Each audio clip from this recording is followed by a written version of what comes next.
And welcome everybody to another edition of the GSMC Football Podcast, brought to you by the GSMC Sports Network. And as always, I'm your host, Kenneth Gruenfelder, and it's great to have you guys here. On this Thursday, we have a lot to talk about on the show, as we normally do. But before I get into that, I just want to remind you guys to become part of the show, to tip or donate and get your comments recognized. Make sure to go to the following link, streamelements.com/gsmcsportsnetwork./tip. Again, that really helps the show. It makes the show more interactive. And then, and of course, it's a great way. Like I said, it's a great way to be interactive. And, it really makes the show more engaging, between myself, the host, and you guys, the viewers. So, again, the following link is streamelements.com/gsmcsportsnetwork./tip. And as always, it's on the ticker on the bottom of this show segment here on the screen. So, with that, we got a lot to talk about on the show today. So starting off the show, we'll go through the quarterback news around the NFL because there's so much with guys getting benched, guys coming back from injury, trades, of course. So we'll get into all that. Then we're going to talk about Tyreek Hill facing his former team, as that's the title of this show. So he'll be going up against the Chiefs for the first time since he was traded to the Dolphins. Then we will talk about the Cowboys-Eagles game and how it's a statement game for the Cowboys if they want to really be taken seriously by myself and a lot of other people as well, as they travel to Philly for the game on Sunday, which is a huge game. One of the few games that is there's a few games that are huge on Sunday, and we're going to talk about two of the three today at least. And then we will preview tonight's game between the Tennessee Titans and the Pittsburgh Steelers. So that's the rundown for today's show. So let's get right into the first topic, which is talking about a lot of the quarterback news, because there's a lot of it. Injuries, trades, benchings. There's so much going on with the quarterback position right now.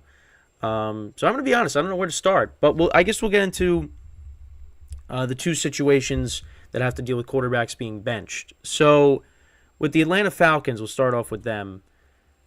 They're tied for the division lead in the South. We know this. The NFC South is a division that nobody seems to want to take.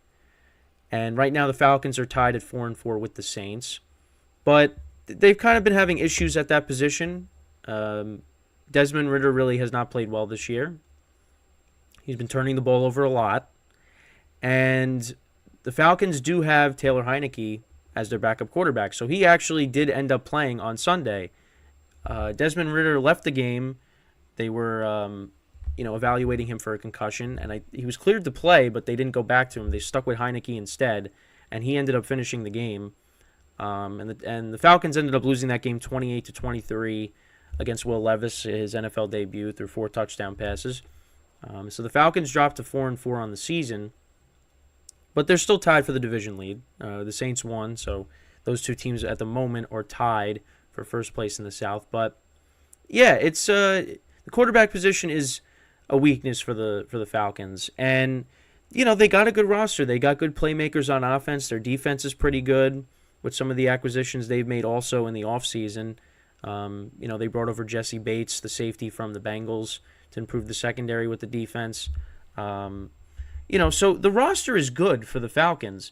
It's just the quarterback position is what's holding them back. And Desmond Ridder this year so far, 1,700 yards passing, 6 touchdowns to 6 interceptions. And he fumbled 3 times against the Bucs a couple of weeks ago. So it's really been kind of a rough go for him. And, they're going to roll with Taylor Heineke, who finished off the game. He went 12-21, 175 yards and a touchdown. And they'll be going up against the Vikings on Sunday, who are going to have their rookie quarterback going for the first time, obviously, because with Kirk Cousins, missing the rest of the season. And they also just acquired Joshua Dobbs, and I don't know if he's going to play. It doesn't seem like it at the moment. So it's going to be Jaron Hall, who came in relief for Cousins, and he went 3 of 4 for 23 yards, and I'm pretty sure, I think he either fumbled or he threw a pick. I think he might have fumbled. But there was a turnover, in their own territory late in the game. But the Vikings were fortunate because they were up by a couple of scores. That and the Packers, just their offense can't really do much lately, so it really didn't matter. But So you're going to have Heineke starting against most likely Jaron Hall. But Joshua Dobbs, and I talked about this yesterday, so he gets traded over from the Cardinals. And listen, I think he adds a new dimension to the Vikings offense now because, I mean, look at the weakness of the Vikings offense is their running game. They're still trying to get Cam Akers going. Alexander Mattison has struggled this year. But Joshua Dobbs, he could run the football when he has to. And that's something that Kirk Cousins, doesn't typically do. He's more of a traditional pocket passer, which that's an endangered species in the NFL, if you really think about it. So, him going in with the Vikings at 4-4, I mean, the Vikings, I think, could still get that 7th seed. And I think with Justin Jefferson coming back, that's only going to help him. So, and you still got Hawkinson. Jordan Addison's been having a good rookie season. KJ Osborne, I think, is a good number 3 for the Vikings. So, I think the Vikings, they could still hang around. Now, I don't really expect them to do much, but, at least for this year, they're going to at least try to, make a run at the playoffs because they definitely can at 4-4. And, you look at the other teams around them, they could definitely make that last wild card. Now, again, I don't really expect them to go far, but, we'll see. So that's the news there with both of those teams, the Falcons and the Vikings. Falcons, I think it's the right move starting Heineke. Heineke gives them a better chance to win. So now we talk about the Cardinals. Interesting situation there. So they traded Joshua Dobbs because I was like before this trade happened, they talked about they're going to start their rookie Clayton Tune or Kyler Murray, and I'm sitting there going, well, what happened to Joshua Dobbs? And then later you find out, oh, he got traded, so that makes sense. So it's going to be either Clayton Tune or Kyler Murray on Sunday to go up against the Browns. I guess they're probably leaning towards maybe starting Clayton Tune. I think, listen, the Browns, they got a good defensive front. I think you kind of want to have Kyler Murray make his debut the following week when they play the Falcons at home. I guess, starting on the road against Cleveland, yeah, that's kind of a rough way to get going in your first start this year, and especially coming off of an ACL tear. So Clayton Tune could be making his NFL debut on Sunday. Also, Tyson Bagent, it looks like he's going to start again this week. Justin Fields is still week to week with his injury, so he's going to be starting against the Saints, most likely Bagent. And on Sunday night against the Cardinals, against the Chargers, yeah, he didn't really. They really didn't do that much. So he is going to, but he will be making another start at least. And we'll see what happens with Fields moving forward, but that's what it looks like at the moment. Kenny Pickett, I know with the game tonight, obviously he left the game against the Jaguars, but he said he's for sure playing, so we'll see what happens there. Let me check really quickly here. So yeah, he doesn't have any injury designation. He is set to face the Titans tonight. He was listed as a full participant on Wednesday's practice report. Doesn't carry an injury designation. So, yeah, he's going to be getting the start tonight. And that's good for the Steelers because Mitchell Trubisky looked pretty bad against the Jags. And listen, the Steelers are still in it when it comes to the wild card. And, I mean, they have an outside chance to win the division, of course, but the wild card is more likely, and Kenny Pickett gives them a better chance to win than Mitchell Trubisky. And then when you look at what's going on with Will Levis, so Mike Vrabel was talking about, if Tannehill's healthy. It seemed like he was leaning more towards starting Tannehill if Tannehill was ready to go.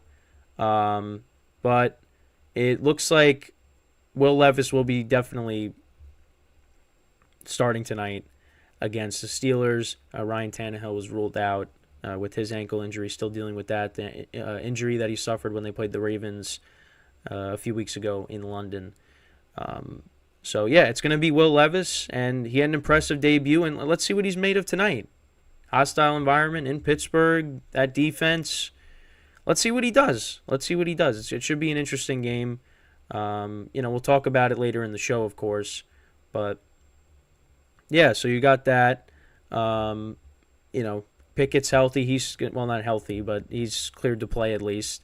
He's probably still going to be dealing with that, rib injury, but he'll play. And you got Will Levis going tonight. Also, Matthew Stafford, he's still kind of day-to-day with his thumb injury. If he ends up not playing on Sunday, it's going to be Brett Rippon. So we'll see what happens. We'll know more, I guess, tomorrow. Also, the other thing, too, is Deshaun Watson, his status, because he's missed, he missed last week, obviously. That's an interesting situation with what's going on there, because Deshaun Watson really has not played well for the Browns this year. And, yeah, they gave him all that money. So, they kind of got to ride it out at this point, but he really has not looked good. It says he looks good in practice. I'm looking on the Sleeper app. So, if he's ready to go, he's going to get the start against the Cardinals on Sunday, and we'll see if he can, get it going. I did forget to mention, though, because I said I was going to go over the quarterbacks that got benched. I did go over Desmond Ridder getting benched.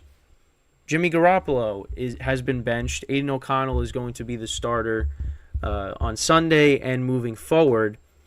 And, I feel bad for Garoppolo just because I feel like he doesn't catch a break.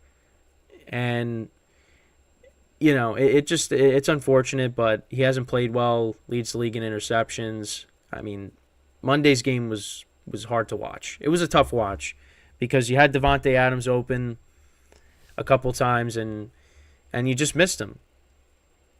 Or you threw it in double coverage and it got picked off. He looks like a different quarterback now that he's not with San Francisco, that's for sure. But AidanO'Connell's going to get the start, and he's going to be the starter moving forward. And it's just a mess with what's going on with the Raiders. You let go of Derek Carr. You replace him with Garoppolo. Garoppolo has not been good. And now you're starting AidanO'Connell. So, Raiders made a mistake there. And you could say whatever you want about Derek Carr, but Derek Carr, out of those three guys, is easily the best quarterback, and he should have stayed a Raider. And Raider fans would agree with that. I'm sure they would.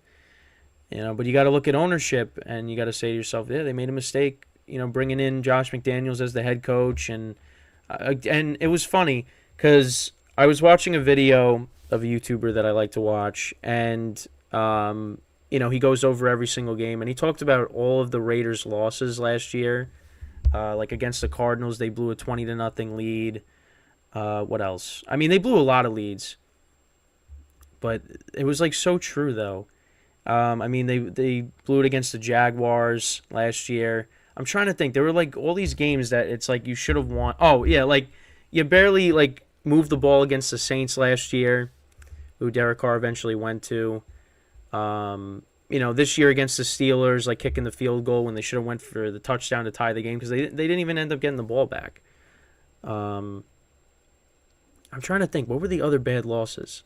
But there was that one where they got shut out against the Saints last year. That was bad. But yeah, it was a disaster. And then they let go of Derek Carr. They should have kept Rick Bisaccia. It's true. But that is something he definitely said. They should have kept Rick Bisaccia, and I agree 100%. They made the playoffs. After what happened with John Gruden and Henry Ruggs, you would have thought this team would have fell apart. But they all came together. They made the playoffs. And then you let him go. You bring in Josh McDaniels. And the team regressed. And they let go of guys that helped get them to the playoffs. So,